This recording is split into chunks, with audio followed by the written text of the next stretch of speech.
Hey everyone, and welcome. Today, we're going to pull back the curtain on a command you've probably typed out a million times without a second thought. I'm talking about the humble uname command. Turns out, it's a lot more than just a party trick. So you pop open your terminal, you type uname, and bam, it spits back Linux. Big deal, right? Well, what if I told you that this little one-word command is actually a secret weapon for sysadmins? That it's the key to automating tasks across hundreds, even thousands of servers? Yeah, stick with me because we are about to go way, way deeper than just Linux. I mean, just look at the script right here. This little bit of code, it automatically sniffs out if it's running on a standard 64-bit machine or, say, an ARM processor. And then it grabs the exact right software package for that specific architecture. No questions asked, no manual work. This is the kind of power we're talking about, and it's all driven by uname. Okay, so here's how we're going to break it all down. First, we'll go beyond the simple name.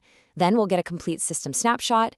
After that, we'll look at how sysadmins use it for targeted intel, turn that into automation, and finally, and this is super important, we'll talk about what uname can't do. All right, let's kick things off with section 1, beyond a simple name. We're going from Unix name to a full-on system snapshot. Uname literally stands for Unix name, and it's our first step to really understanding the machine we're logged into. Okay, let's get the thing everyone already knows out of the way. You run uname by itself, it just prints the kernel name. And for pretty much everyone watching this, that's going to be Linux.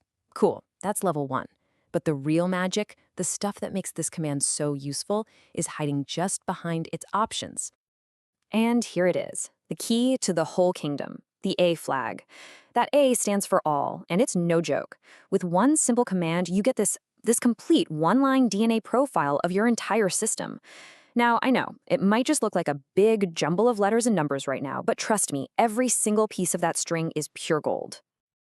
So let's move on and actually deconstruct that big string of text. We're going to take a closer look at the output and see what each part is really telling us about our machine. First up, you've got the kernel name, which you can grab by itself with the -s flag. Yep, it's Linux. Seems obvious, right? But imagine you're writing a script that needs to run on both Linux servers and, say, a FreeBSD box. This is your very first checkpoint. It's how your script knows which set of rules to play by. Then there's the hostname, which you can pull with -n. In our example, it's srv01. Now, for any sysadmin out there, you know this is a big one. This is the system's identity on the network. If this name doesn't line up perfectly with what your DNS server thinks it should be, well, let's just say you're going to have a really, really bad day trying to get things to authenticate. Okay, now we're getting to the really juicy stuff, the kernel release, from the R flag. That string of numbers right there, that's not just a version number. That's a security statement. It tells you exactly what version of the kernel you're running. Has this machine been patched against the latest big, scary vulnerability? Does it have the right kernel to support that new driver you need to install? This little string answers those questions in a split second. And wrapping up our tour of the A output is the machine architecture from the M flag. Here we see x86-64, which is just a fancy way of saying it's a standard 64-bit processor. But what if it said Arch64? Well, then you know you're on an ARM-based machine, like a Raspberry Pi or one of those newfangled cloud instances. Trying to install the wrong type of software here is like trying to put diesel in a gasoline car. It just doesn't work. This is absolutely non-negotiable info. So, uname-A is fantastic for getting the whole picture at once. But in the real world, you're usually not on a fishing expedition, you're a sniper. You need one specific piece of intel, and that's where the individual flags come in. You can see how this all lines up, right? Each flag is practically tailor-made for a specific sysadmin job. Need to check if a security patch took? That's R. Got to grab the right software package? That's M. Is your DNS acting up? Check it with N. And O, for the operating system name, is super handy for writing scripts that need to behave differently on, say, GNU Linux versus Darwin on a Mac. But let's be honest, while all those flags are great, the real workhorses for sysadmins are at R and at M. These are the ones you'll see in scripts over and over again. Why? Because with @r, you're doing more than just reading a version number. You're getting an audit trail. You're confirming that a critical security update actually worked. And with @m, you're not just finding out what kind of chip you have, you're laying the groundwork for your entire software deployment, especially when you get into things like containers. Okay, this is the part I've been excited to get to. We've collected all this data, all this intel. Now let's see how we can actually put uname to work and build some real automation around it. So check this out. Picture this. You've just pushed a critical kernel patch to your entire fleet of servers. We're talking hundreds of machines. How do you sleep at night? You run a script like this. Look how simple it is. You just define the version you expect to see, and then you ask the machine, hey, what version are you running using uname-r? If they match, you get a nice all good. If not, an alarm bell goes off. It's simple, it's bulletproof, and you can run it on 1,000 servers at once. And hey, remember this script from the very beginning? Now it makes perfect sense, right? Let's trace the logic. First, it grabs the architecture with uname-m and stores it in a variable. Then it just asks a simple question. Is this an x86-64 machine? Okay, grab this file. Is it an ARCH-64 machine? Cool, grab this other file. It's a decision-making process, all automated. That's what I mean by intelligent, hands-off deployment. But look, every great tool has its limits. A true pro doesn't just know what a command can do, they know what it can't do.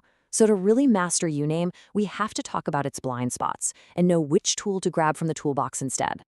Okay, this is a super common trip up for people. Pay close attention here.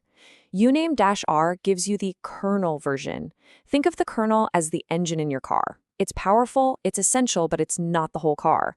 If you want to know the distribution version, like am I running Ubuntu 22.04 or Red Hat 9, you need a different tool.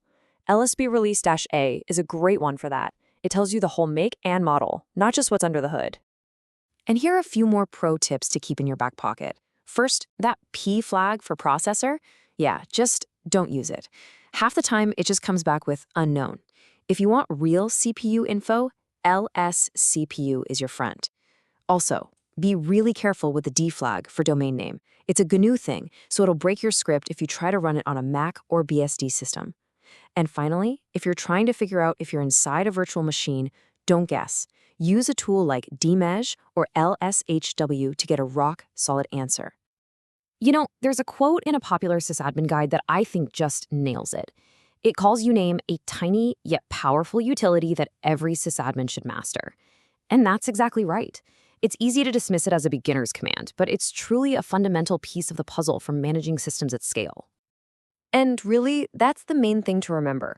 In a world full of bloated, complicated tools, uname is just simple. It's beautiful. It gives you the absolute bedrock information you need to understand your system. And the best part? It does it fast, it's super reliable, and it has zero dependencies. It's always going to be there for you on basically any system you log into. So there you have it, a complete tour of the uname command from the simple to the seriously powerful. And it really gets you thinking, right? What other basic commands are we all using every day that have these incredible, powerful features hiding just beneath the surface? Something to think about. Thanks so much for joining me.